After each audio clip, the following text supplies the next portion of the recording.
Welcome. I am Jeffrey Rosen. I am the president of the National Constitution Center, a wonderful institution created by the Congress of the United States to disseminate information about the US Constitution on a nonpartisan basis. And in these polarized times, this is one of the few institutions in America that brings together all sides to discuss the one document that binds us, which is the ideals of the US Constitution. It's a thrilling place. We have a beautiful museum of We the People on Independence Mall in Philadelphia. We have a spectacular interactive Constitution online, which brings together the top liberal and conservative scholars to write about every clause of the Constitution and is getting 5 million visitors since it launched in September. We have a beautiful podcast series that brings together the top voices to discuss constitutional issues. And we have the series that you're about to experience, this great traveling town hall series where we're bringing together America's leading voices to discuss the constitutional and legal and policy issues at the center of American life. I'm so thrilled to be here. I'm so thrilled that in the front row is our wonderful friend and host, Lori Tisch, who's made this great evening possible. Thank you so much, Lori.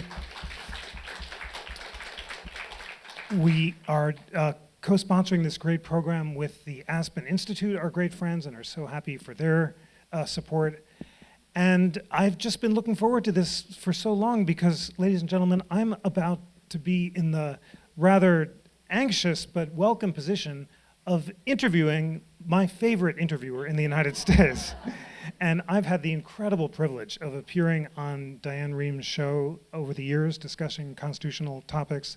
This woman knows more about eliciting the subtleties and nuances and emotions of the most vexing national issues than anyone that exists. And now she's written this gorgeous book on my own, discussing her life, her marriage, her struggles with her dear husband with Parkinson's disease, and the new cause to which she's devoting herself, which is whether there should be a right to choose a dignified death. And that issue has constitutional dimensions, and it has policy dimensions, and I know that everyone in this room is likely to have had parents or loved ones who are struggling with the challenges of old age, and the cause that Diane has embraced touches all of us. So first of all, I would like you to join me in welcoming the great Diane Rehm. Thank you all. Thank you very much. I am daunted by this conversation, Well, Diane. what I want to say, first of all, is that Jeffrey has been on my program at least 100 times, and I have always said that he is the most brilliant legal scholar I know, and if I ever get a chance to, want to sit in on one of his classes. He knows so much, and I'm delighted to be here, Jeffrey. Thank you so much. Well, we have a lot to talk about, but this book is mostly a really beautiful book about a marriage. And you are candid about this wonderful, real marriage that you had for so many years. You talk about the reasons that you got married, your need for stability and John's need to be a teacher.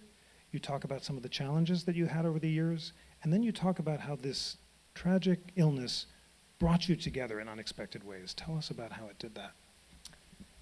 First, what I do want to say is that I do write about the marriage. 54 years, we stayed together through thick and lots of thin. And the reason I wrote so frankly about that is because I totally believe that no marriage is perfect. People are not perfect. Marriages are not perfect. And I did not want to somehow convey that 54 years intended to argue that ours was a perfect marriage. It was not, but it was one where we both clearly adored each other, but were very, very different people. John Rehm came down with Parkinson's in 2005, 4 years after he had retired from international trade law. He was in the Kennedy and Johnson administrations. He helped to create the office of the U.S. Special Trade Representative and became its first general counsel under Governor Christian Herter, who was a glorious man to know as little as I did. And John left government in 1968 and joined a private law firm.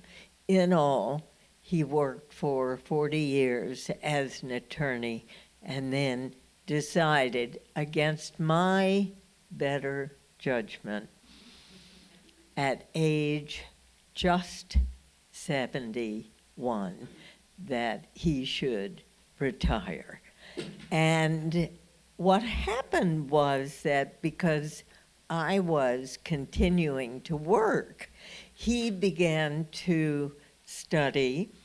He took a full year to study Asian art and became a docent at the Freer and Sackler Gallery in Washington. He became a reader for the blind and dyslexic and became a volunteer for hospice. And then he would wait for me to come home to walk in our neighborhood where we lived for 40 years.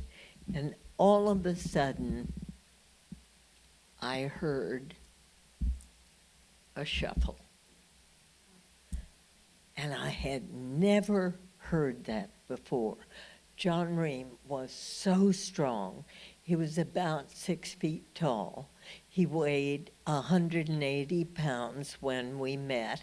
He had huge, gorgeous shoulders because he had worked in his father's rock quarry on our farm in Pennsylvania while he went to college during the summers. And so, honest to goodness, he looked like a football player. And I loved that about him. During Parkinson's, he went from 180 to about 130 pounds. He, when first diagnosed, it came about after I had heard the shuffle.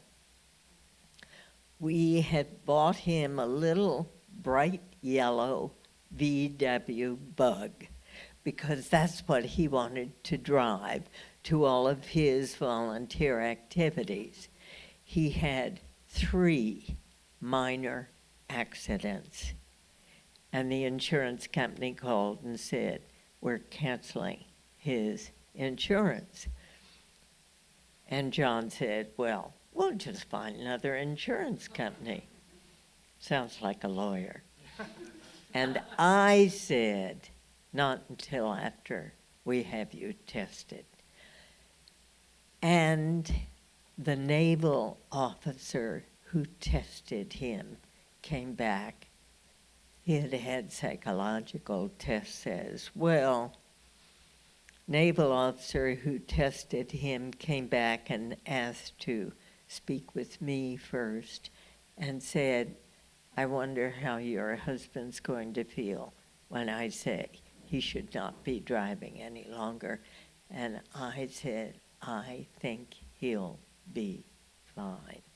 And indeed, the naval officer had said that John was in the wrong lane as he tried to turn right, that he could not control the car sufficiently. And when John was told, he said, "I'm relieved. It wasn't fun to drive anymore." From then to a diagnosis of Parkinson's, to a back operation, which did not help things, to more and more debilitation and lots of tremors. It was a long journey, and by 2012, we had a caregiver in our apartment. We had moved from our home of 40 years to an apartment, to a condo. And one night at 3:30 in the morning, I simply woke up and found John lying across the floor in front of the bathroom. Now, you've all heard that it's almost impossible to lift a person who cannot lift himself. What I managed to do was to get John onto his knees and then drag him to the bed inch by inch, and then limb by limb by limb get him onto the bed. And by then it was about 4 o'clock in the morning, and I always get up at 5 a.m., so I couldn't go back to sleep. And when I left that morning, he said, "Sweetheart, I'm so sorry, and I guess we need to talk tonight." So that night, we decided he would have to move to assisted living, and that's where he died. I would like your advice, Diane, because as I told you, when we came in, both of my parents have Parkinson's. And this is rare. 1 out of every 100 Americans, as you say, have Parkinson's, so it's quite unusual. And they are here in New York, and they don't want to move to assisted living, and I'm not sure what to do, and my sister is not sure what to do. And I feel an experience that you talk about in this book, which is guilt, that you're not doing enough. What is your advice about what to do with 2 parents in this situation? Jeffrey, have you talked with them about how they wish their life to end? Yes, and they say, I'm just waiting for the other shoe to drop. I can't make a decision. I've lived in this apartment for 40 years. You know, I'm just not ready. Later, ask me later. I think you and your sister may need to press the point little by little by little by little. John Rehm, after moving to assisted living in November of 2012, having lost more and more of his ability to move, and I don't know about your parents, but at the end, John Rehm could no longer feed himself. He could no longer walk from bed to bathroom. He could no longer bathe himself or in any way take care of himself. So the day came, I don't know if this will come to you, but the day came when John said, "I'd like Jenny, our daughter, who is a physician in Boston at the Leahy Clinic. I'd like Jenny to be on the phone. I'd like David, our son, who is an academic at Mount St. Mary's University, to be in the room. I'd like our doctor to be in the room, and you. And when we had all gathered, John looked at Dr. Freed, a very empathetic individual, and said, "Dr. Freed, I am ready to die. And I want you to help me." And Dr. Freed, where we were in Maryland, said, "Legally, morally, ethically, I cannot do anything." And Jenny on the phone said, "But Dad, we can keep you comfortable." And John Rehm said, "I don't want comfort. I am ready to die. I can no longer care for myself in any way. I'm falling into degradation, and I know that what lies ahead is further degradation, and I am not willing to go there." Dr. Freed then said, "The only thing you, John Rehm, can do is to stop eating, stop taking medication, and stop drinking water." Now, I'm sure all of you know that you can live a very long time without food. But without water, the organs of the body begin to break down very quickly. At the end of that conversation, I did not know what John was going to do. So I came back the next day with a photograph album I had made from John's birth in Paris, where his father was sports editor of the Paris Herald-Tribune. His mother was a fashion model. They lived the first 6 years of John's life in Paris. I had made a photograph album of his life from that point to graduation from Friends Seminary here in New York. I got on the bed with him, and I looked at him, and I said, "Sweetheart, you look wonderful." He had color in his face. He seemed strong. He was smiling.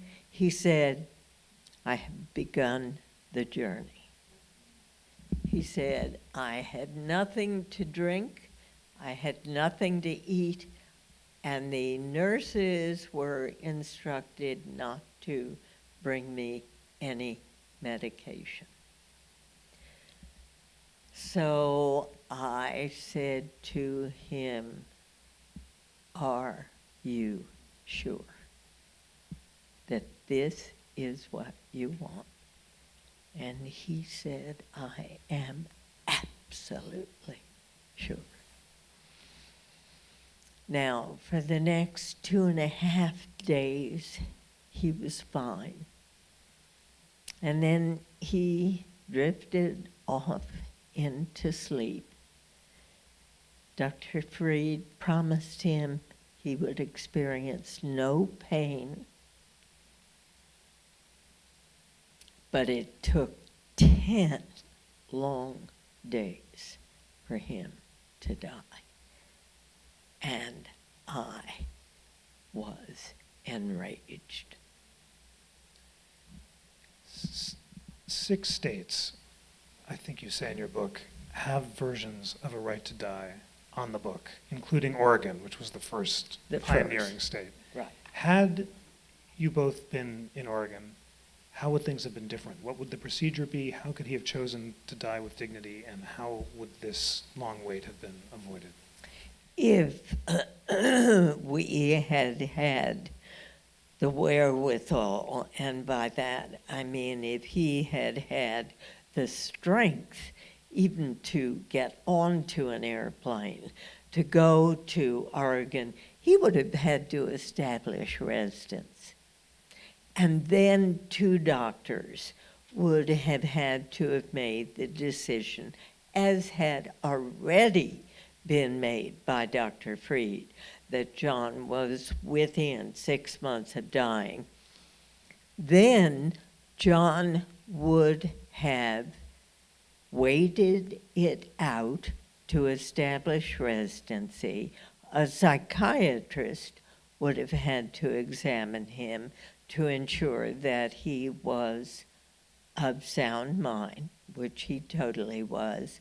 And then, Jeffrey, he would simply have been given the medication with which he would then choose or not choose to take his own life.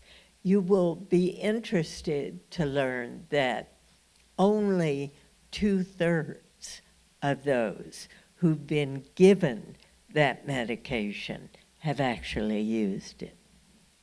That there are those who, once they've been given that medication, have said, now I am in charge, and therefore I no longer feel the need to take this medication. Now I have my life back into my own hands. Now, California has become the most recent state to pass this law, I'm sure, as you know.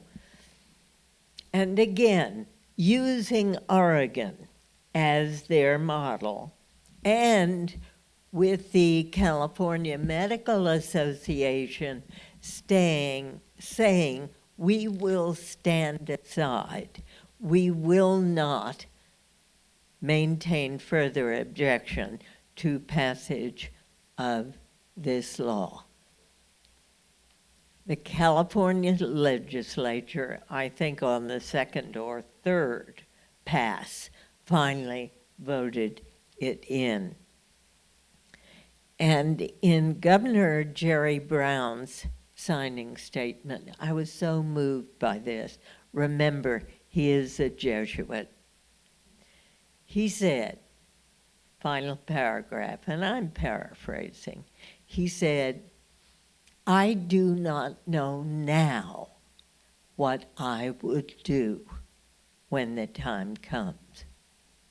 What I do know is that I would not like for someone else to make that decision for me.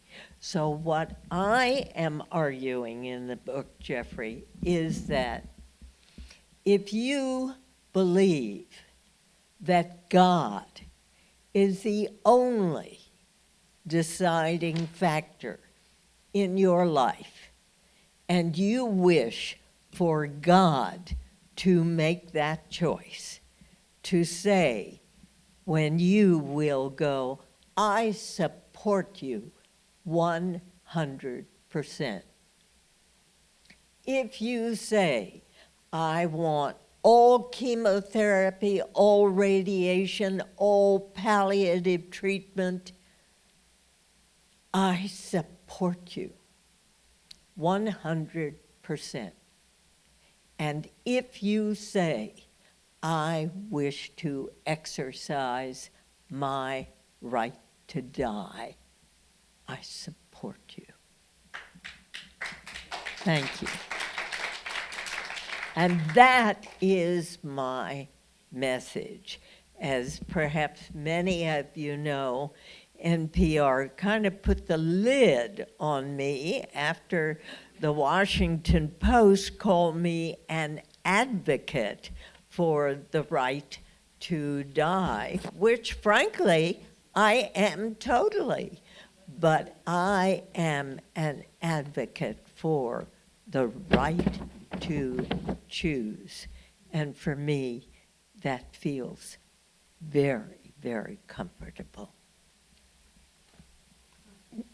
Let's talk about whether you think that this right should come from legislatures or courts. So 6 states have the right on the book, 24 states have proposed legislation, and 2 state court decisions have recognized a right to die, but the Supreme Court has unequivocally rejected it. And we have to talk a little bit about the constitutional arguments, but before we do that, I want to ask you, where should this right come from legislatures or courts?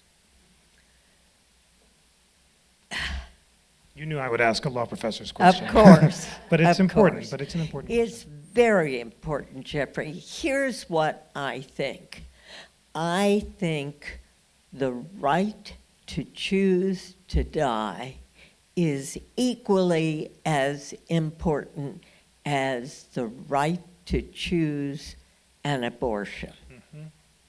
And the Supreme Court has granted me as a woman the right to choose, though I do understand that Oklahoma has just in its legislature passed a bill that says here in Oklahoma you can no longer have an abortion,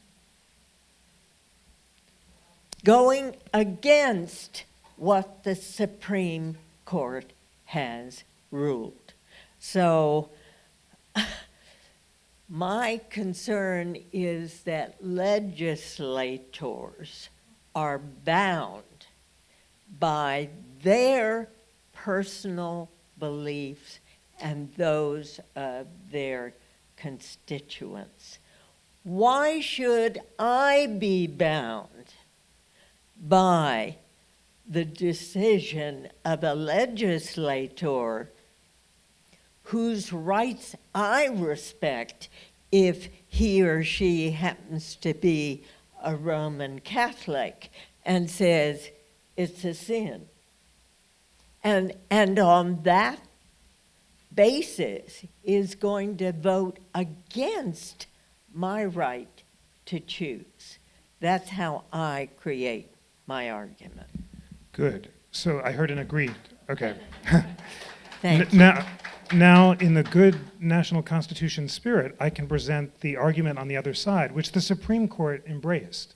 In a case called Glucksberg not long ago, it was reviewing a decision by the California court which reasoned, just as you did, that the same right of personal autonomy that the court recognized in Roe v. Wade granted a right to choose abortion included a right to die with dignity, because our right to define our own conception of our identity should cover intimate decisions at the beginning and end of life.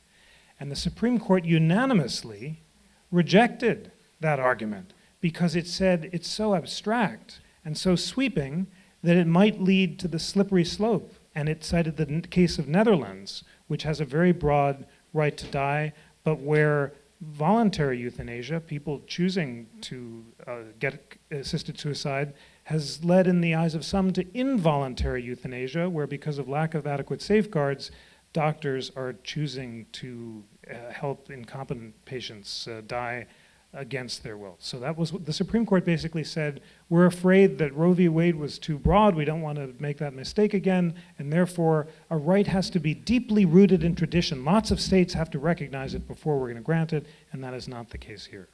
What is your response to the Supreme Court? My response to the Supreme Court is that Europe has indeed granted the right to die. And my next door neighbor, I'll have you know, has already made a reservation to move to Switzerland when her time comes. Wow. I would argue that the right to die is so singular and so personal that the right to choose to die belongs only to the individual. Brittany Menard set the stage when, with inoperable brain cancer, moved her family from California to Oregon to establish residency, she did exactly what the law required of her in Oregon and took her life on the day she had intended. Jeffrey, it's going to take a long time, but I do believe that California may become the tipping point, just as the right to gay marriage became a tipping point in California. Let's talk about the gay marriage example, which we've talked about over the years. In the gay marriage case, the Supreme Court waited until nearly a majority of states and national consensus had come to embrace gay marriage and then ratified it. By contrast, in the abortion case, it leapt ahead and provoked a backlash. Is that an argument for waiting until more states recognize this legislatively before the Supreme Court recognizes this Here's right? what's working against that: the baby boomers. The baby boomers have reached that point where, like you, they are dealing both with parents and with children. Therefore, I think in this case, the public is going to be so far ahead of state legislatures that you're going to see a movement that begins here and moves up, and my right to die is going to be granted. What safeguards are necessary? In Europe, there are some countries that allow a right to die for babies, for infants who are ill, for teenagers. Some countries require doctors to certify, and others do not. And it was the concern that you'd need a series of legislative limitations, such as 2 doctors and so forth, that led the Supreme Court to hesitate to create this right by fiat. What would your model right look like, and what are the safeguards? My model would be pain and suffering, and not necessarily a 6-month waiting period, not necessarily a 6-month designation of death. My model would be, if I personally, and we're going to get into Alzheimer's in just 1 minute, if I personally decide that my physical or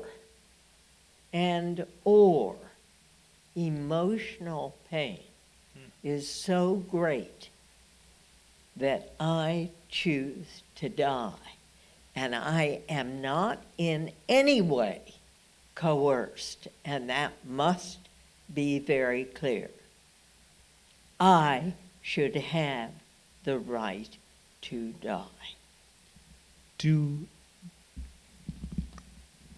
Does one need to be I've terminally... taken your breath away. You've taken my breath. You do that all the time whenever we talk.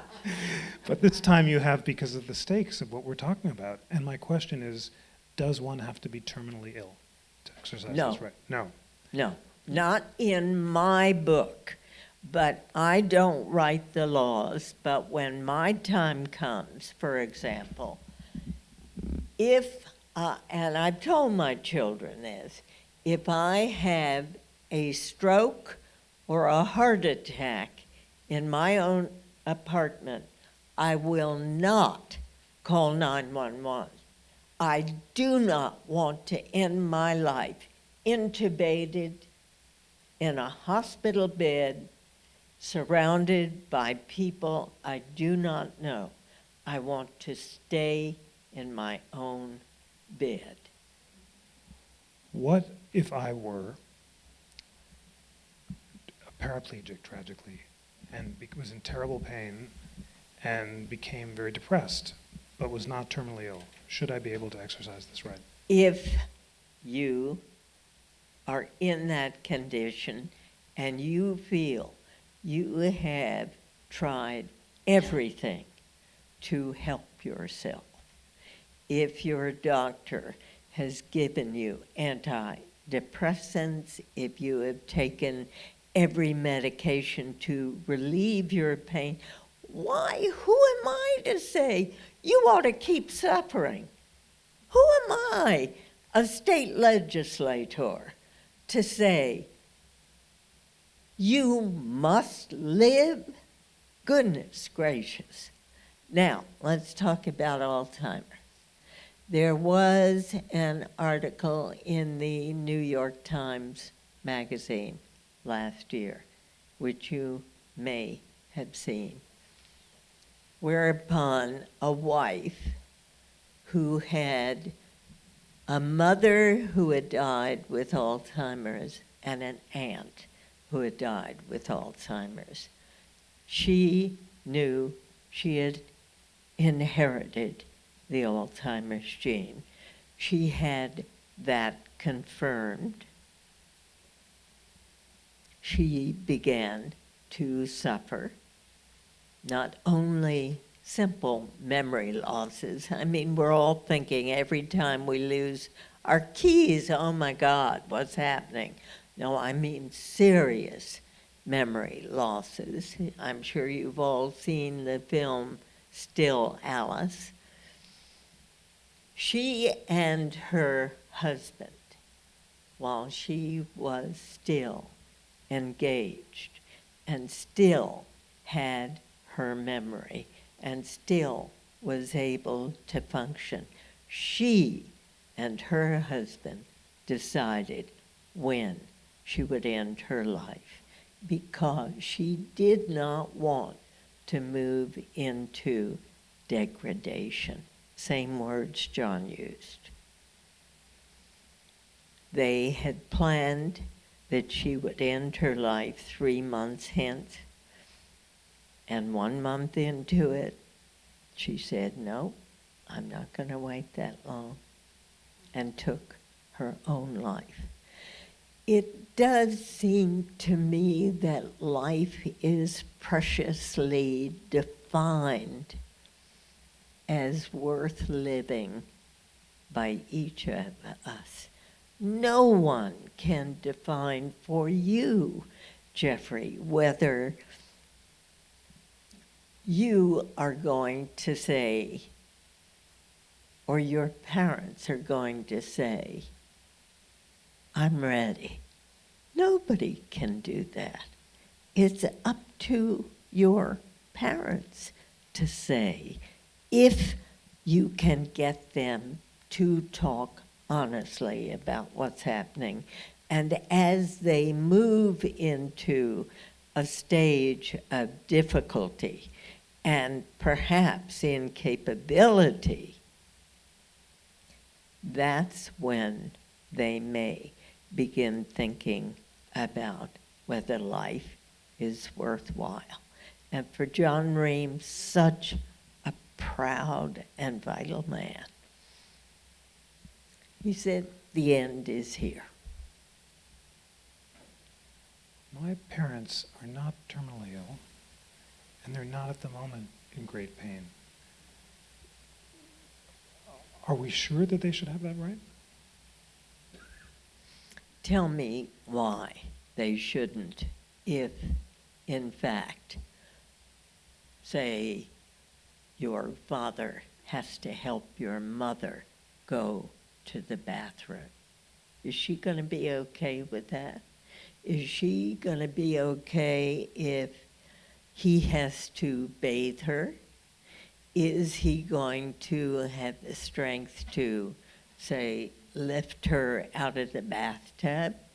Is he going to be able to move her back to the bed if she falls?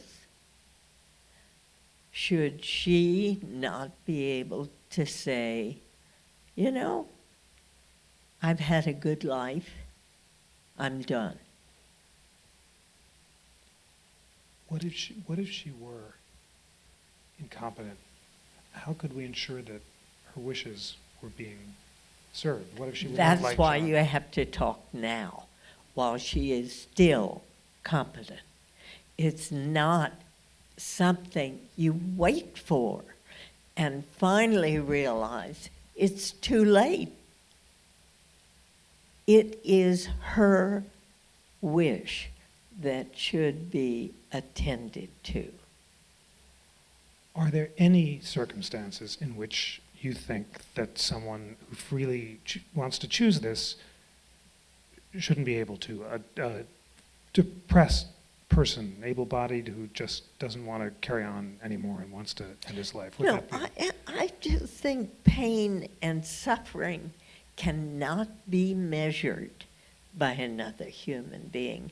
Look at the rate of teenage suicide now, Jeffrey.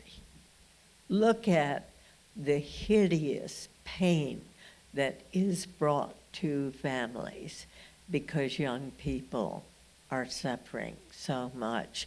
I would probably, if I were king of the world, say that under age 21, under no circumstances should a doctor give such medication to a human being. But other than that, I'm not sure I would put restrictions on. As we talk about these lines, you say 21, the Netherlands says 16, other countries say 1 year old. This sounds like a legislative choice. Do we really want the Supreme Court to be drawing these lines? It got into so much trouble in Roe v. Wade when it had that trimester system, and wouldn't it be better to let the states experiment and then codify? They're too slow. They are slow. They are slow. They're too slow. And it's going to take a long time. Maybe not even within my lifetime, Jeffrey, but I do think they'll get round to it.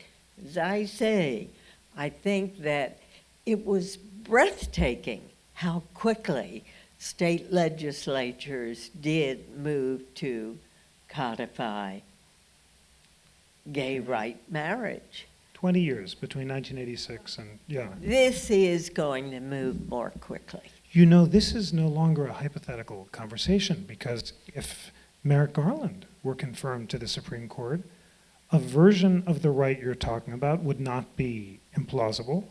And with another liberal Supreme Court nominee, it might happen. However, the current Supreme Court doctrine, unanimously joined by all 9 justices, including Justices Ginsburg and Breyer and the liberals, said that you only recognize unenumerated liberty rights if they're deeply rooted in history and tradition. And the right you're arguing for is not. It's a more abstract right. It's becoming more and more real. The population has aged. The baby boomers are facing not only their own mortality, but that of their parents. It's becoming so difficult and so, I spoke last week out in Denver, Colorado to an audience of some 2,500 people, all owners, operators of assisted living facilities. Dear God, how much they are growing and how expensive they are. And to what extent do elderly people really want to exist in those facilities? John Rehm and I both said never, never, never. But once he fell on the floor, he and I both knew we had no choice. I don't know, Jeffrey. I just believe it's going to happen. I agree with you that it will, and the question is when and from which body, and we know from the marriage debate and the abortion debate that makes a difference who does it, and ultimately the people have to demand it, and that's the bottom line. Justice O'Connor at the oral argument in the Glucksberg case said, increasingly all of us are dealing with this. We have parents, we understand it. And you're gonna need people to demand this right on behalf of their parents. Judges can't impose it from above. So you're right, it's gonna come, the question is when and from. Exactly. Yes. I have so many more questions, but we need to include the audience. So Lori gets the first one. Yes. Thank you. There were a lot of personal reasons which I won't go into that this has been such a fascinating topic for me. And I actually first started speaking to Jeffrey about it in Aspen a year ago, chasing him down, trailing down Aspen Mountain, where I think some people thought I was exercising my right to die. But that was a very good day on this left. But just a couple of thoughts. I had the pleasure of actually meeting and spending a fair amount of time with Brittany Maynard's husband in Aspen last summer, David Diaz? Is that his name? Dan Diaz, yeah. And we talked about depression, and he actually doesn't think it should be included. Now, part of that might be that, as you both know, he's working so hard to go from state to state to state, and it might have just been, I'm not sure if he doesn't think it should or if it's just too high a mountain to Exactly. be, yeah. It is. Yeah, but Jeffrey, I don't know if you remember, but one of the reasons that we started talking about this is that my father actually died of a brain tumor 11 years ago, and we never had the conversation with him. He had excellent care at Duke. It's now the Preston Robert Tisch Brain Tumor Center. He had great care. He lived 18 months. But all the things that you were talking to Jeffrey about his parents, who's going to pick up his mother, who's going to do this, who's going to do that, we were in the fortunate position of being able to have nurses to be able to do that. Not everybody can. Right. So the way that, and this is for another conversation, and I don't know if you remember this, but one of the ways that I came into this conversation, part of it was who has the right to die, but part of it is, what can the system afford? I mean, who knows how many millions of dollars it took to keep my father, and had your husband lived, to keep them alive for something that was going to kill them. And who makes that decision? Is it only the wealthy who can stay alive for 18 months? Because the system certainly can't afford to keep people alive with that type of care when, which is in some ways a more complicated question than the right to die. It's almost the flip side of it, of the right to live when you're permanently ill. So we'll invite you both back. That was just a way of saying, please come back. But I don't know if you remember, but that was part of the conversation, which is. Well, what has this conversation, what light has that cast on that question for you? That I'd love to ski with you again next winter, and we'll figure it out. That's easy to do. Okay, we'll figure it out then. I'm not sure. The light that it's cast. Well, first of all, the light that it's cast on is that, and the conversation, Aspen did that last summer also, is that the conversation has to be had. And my father and his, 18 months weren't that terrible. They weren't great, but they weren't that terrible. Would he have done that if he knew what he was signing on to? I have an 89-year-old mother who's in, relatively good shape. We've never had that conversation. Never. Never. Why not? Timidity, terror. You wouldn't dare to bring it up. Well, it's what you said that by saying. And she's not in great shape. She's in okay shape. Yeah. Suppose you were to say, Mom, I've been thinking a lot about how long I'm going to live.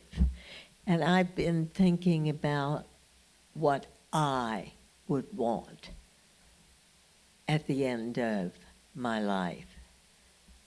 And I wonder if you've been thinking about that too. What would you want from me? What is I'll your suggest to my brothers that they have it. You're totally right, but it's hard if you haven't had that you know, I those know. types of conversation. know. In the past 89 years, it might be difficult. But I think that you're 100% right. And I think that the thinking of baby boomers and, you know, people in, you know, this age With the elderly is changing, parents, yeah. and they will start those conversations, and they'll start them younger. I would have trouble doing it right now. You know, John and I had talked about death a lot. The reason for that, my mother died at 49 of liver disease. She had never, except for Christmas and New Year's, she'd have a single shot with my dad. And that was it. And here she ended up with liver disease. I was 19 when she died, and 11 months later, my father died of a broken heart. My mother in that hospital, I can still see her. She looked as though she were 11 months pregnant, and they kept draining the fluid from her. And she kept saying, why? Why don't they let me die? Why do they have to keep doing this?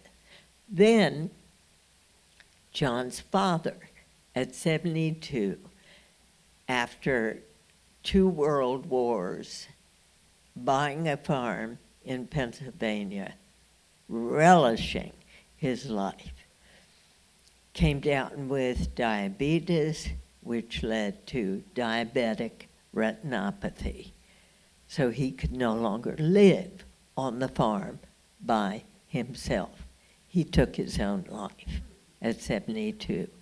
And John's mother, who lived until 92, took her own life because her back and hip were hurting her so bad. And she had refused at age 80 to have that hip replaced. She had gathered enough medication. She left each of us notes. She had seen John that morning. She gave him an extra kiss. She never told us. And she took her own life. So John and I had talked about what we wanted, how we would help each other when the time came. And so once he moved into assisted living, Dr. Freed said to me, Diane, you are a public figure. Do not do anything that would help John Rehm die, even if he were to beg you. And so I promised I would not. I mean, how many times have you heard someone say, if I get Alzheimer's, just put a pillow over my head?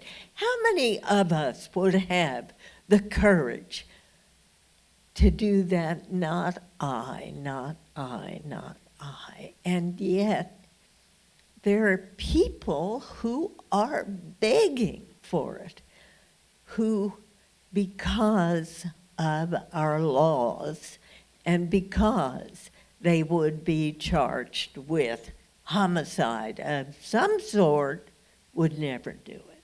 And I would never have done it. I would not have had the courage to do it. Sir. Thank you. Is this working all right? It is. I'm a very strong believer in end-of-life choice. Thank you. That's one thing. But I never would make the analogy, and I'd like your comments, on end-of-life choice and abortion, because where I run into trouble with that, and I'm pro-choice, but if somebody believes that there's another life involved, I don't want to muddy the waters between my right to take my life and the abortion issue. That's one thing. The second thing, just from my own life experience, is I hope this goes national, but I hope it goes national in the Oregon very narrow sense. We've had personal experience with dear friends who go through the loss of life of a spouse, and they would articulate the fact they're borderline catatonic, I want to end my life. 2 years later, they're remarried, they're happy, they roll along. If it was too easy, I'd worry about that. We spend time now with veterans organizations. There are a lot of veterans who come back destitute, I know. and they're helped through it, and a couple of years later, so they're not old. They're in their 20s, Right. 30s, but if it were easy, Right. I'd worry that too many people, as you worry with teenagers. So I'd make it pretty strict, just those comments. I'm glad you made those comments, and, you know, there was a case that someone told me about where someone had a brain tumor that was diagnosed as he was going to die within 6 months, and had all kinds of treatment, went on and on with the treatment, and was alive 5 years later. And that is why I so believe in choice, that each person should do it his or her own way. And I think also that if law goes through, it's going to be Oregon's way. It's not going to be any broader than that.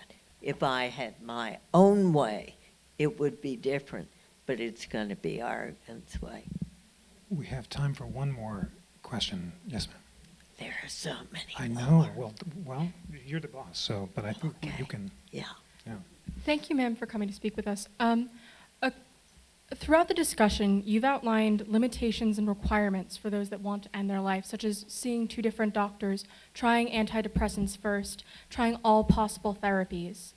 However, all of these regulations propose that and assume that you have access to medical care and have insurance to cover it. How would you change these systems in order to create this access for everyone and not access just for those who can afford it? Elect a president who will provide medical care for everyone. Sure.